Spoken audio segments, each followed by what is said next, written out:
All right, today we're talking about the check-in and check-out systems that you need to have in your local church. Coming up here on the Better Sundays podcast at reachkeep.com. Welcome to the Better Sundays podcast. Focused, practical, and usable advice for church leaders looking to reach new young families and impact their community. All right, howdy.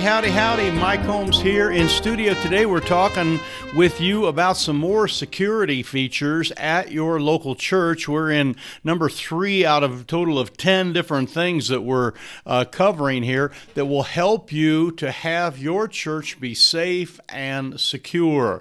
In this day and age, this is something that's far more prevalent and far more important than what we would think about. If you ever try to get into an elementary school or get into an airport or all sorts of different things, you're going to find security is paramount in the minds of people, and that's why there's all sorts of different systems that you have to go through.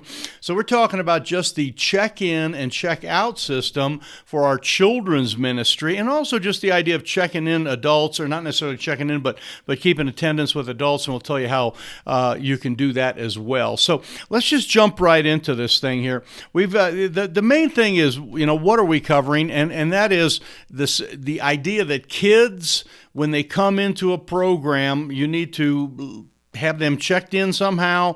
The people need to know that they are on the premises, they are with you, and then when they leave, they are checked out and they're no longer part of your responsibility. While you have them in your responsibility, that is a very important thing. Also with the kind of the what, we're talking about adults, and we don't necessarily check them in and out, but we do take attendance and make sure that we know kind of who is there, and I'll go through some of the reasons here for that right now. So the why portion of this is very important. And of course, with children, there's probably a couple of the obvious ones about the check-in, check-out. And we've not had too much problem with this, but you hear horror stories about it where a child is checked into the preschool or the kids program or whatever it happens to be. And then a disgruntled spouse comes, there's been a divorce, there's been grandparent comes to pick them up or whatever, and the kid is released to the wrong person and off they go. That has happened before, and if you have a good, strong system, that will help prevent some of that. That's a very important thing. Another reason has to do with kind of the idea if there's any type of accusations of things, whether they're impropriety with the children or this kid beat that kid up or, there's different things like that. You have a record of the fact that they were here, they were not here, what teacher was in the room with them. You have some of that, and it really will help you if there is anything along that line. I did have one church where a child said something about one of the leadership people had, treated him improperly. And they went back and they got the kid to say when it was. And the kid had attended the church, but they went back and they had attendance records, really strong attendance records, and it showed that the child hadn't even attended at all during that particular time. And they were either confused or just making it up. So you want to keep some good records there. So if there's any type of kind of people going back and trying to say things, that would be covered in that area. Another reason that you want to do this, and this is really just an important one, is you want to kind of know who is missing and who's not around. And this works very good with the adults as well as the kids. If there are certain regular kids and then they are not there, we have a system where we know who wasn't there, and then we follow up with those people. It's like, hey, were you out of town? Were you sick? Or, everything okay? That type of thing. We're able to kind of take care of our absentees. And you'll find many times absentees, they just forgot to tell you they weren't going to be there, or they were, ill at the last minute or whatever. But when you kind of come back and say, hey, we missed you, there's a level of just really caring there that is important to have. And that really takes me to the next one, is the idea of attendance and knowing who's there and who's not there. It's really the essence of responsibility. It's knowing who is underneath your jurisdiction during that time. time. It shows that you are a responsible pastor, responsible child leader, ministry team leader, whatever, because you knew who was there, you knew who wasn't there, you knew when they came, you knew when they left, and you are paying attention. People love administrations and systems where they're paying attention in the right way and knowing if they're here or there or whatever. It is the essence of responsibility. It also really, another reason, it is actually the essence of security. It's like we're counting these kids and we know how many were in this room and we know who checked in and who checked out and who was here, who checked in, checked out, who checked in, checked out. We know where everybody is. We are secure. We are on top of that. And if there's anything in this whole series that we're doing on security that is important, it is the idea of people kind of visually looking and understanding that there is a security system in place and there are people watching over the children and there's people paying attention to who goes into this room and into that room and who goes out and who's in, out, all that kind of stuff. That is an essence of that. And we're going to cover that next week when we talk about background checks, the importance of you doing background checks. Half of the importance of you doing background checks is letting people know that you do background checks. I mean, they want to know that you are paying attention to who is working with those children. So join us on our next podcast for that one. So these are some of the reasons that we have that. This idea of just really, really paying attention, knowing who's missing and knowing who's there and who's not, that type of thing. Now, how do you actually do these things? Well, let me just say something. You can do all this on just a plain old piece of paper. You can have a list of all the kids that come, when they checked in, when they checked out. You can write the time down. You can have that. We have at our church sometimes we've done paper, we've done computer. I'll mention that in a second. But you can have a whole list of all the regular kids, and then you can add new ones at the bottom, and you can just check mark, and you can have it right there, like who can pick them up and who can't pick them up.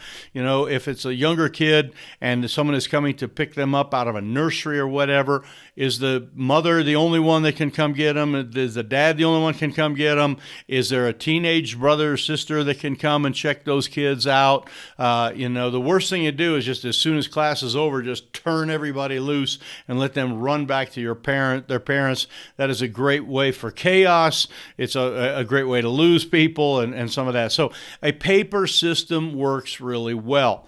You can also use a computerized system, and a computerized system can be done on a phone. I've got my phone here. You can have a phone where it's checked in and you just punch their name in. You can do it on that. You can do it on an iPad. We've used little iPad stations, and they check in when they come. Their name is right there. They click on it. I'm checking in these 3 kids. Click, click, click, and it checks them in. In some cases, you can set the computer to print out a little sticker so that the parent gets a sticker for their kid and they put it on their back if they're a younger kid, or they put it here and it would have like a name tag on it. But that would also allow for the check-in, and that's where it's a 2-part sticker. And so the parent then has the other half of the sticker and they can pick up the kid. There are multiple vendors that do this, and you'll just need to Google that and take a look at them. I will tell you a couple of the hitches that we have had with that, and we have moved back to just a regular paper system right now. The computer system, if you have flaky internet, you will be backing everything up on paper anyway. That's what happened to us. We had to have a paper backup because we just happen to live out here where internet is not real good. Our building internet's not that good. And so sometimes we go to check someone in and it just didn't work. So if you have a bad internet, if you don't want to spend money on good stuff, then you'll have printers that get clogged up all the time. We bought some cheap label printers once.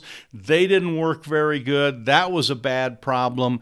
And of course, you have all the typical things of like, is the thing charged up and working? Where I always know that my pen and my pad of paper is ready to go, I can always do that. So keep all that in mind. And then if you have tech illiterate people, and it seems like many of the churches will have someone that's very willing to come help with the children's ministry, but if you don't have someone that really knows how to log in and get the system up and running, you will have some problems there. So computer systems can be very good, but someone has to make sure it's running good, running smoothly, internet is good, and people are trained on it.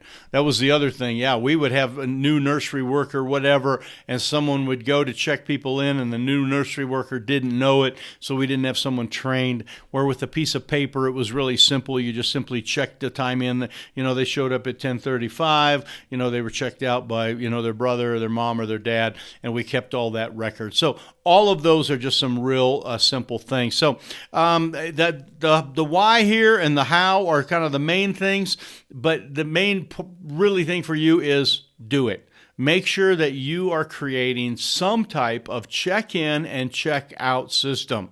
Now, briefly, with our adults, what we do is we use connection cards, so we get the record of almost every person in our church fills out a card with a prayer request and checks off a box on some of the different things that they want to do. If they want to volunteer here or help this way, they will check that off on the box. So we have a good record of that. We also do a head count. Our ushers do a head count of the entire people, and then we have someone that goes through and kind of checks off. We have the same thing, a list, and check. These folks are here. New family, man with gray shirt, lady with red dress. We write that down, and then after the service, we say, hey, who was that man, that woman, and we find their names because somebody knew them, or we go to the children's ministry and they go, hey, we have their kids' data here, and we're able to identify their first, last name. Hopefully, we have contact information and check them out.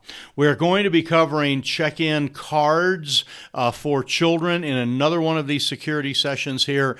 So what exactly kids fill out or what exactly the parents fill out for their children, we'll cover that coming up here in a little bit. But I appreciate you being with me here. Hope this has been helpful for you. If you need to go back and check out one of the other ones that we've talked about, service time security, you can do that. And then next week here, we're going to be covering background checks and that importance. So make sure you click the button and kind of work your way to the next video. And we'll see you the next time here at the Better Sundays podcast at reachkeep.com.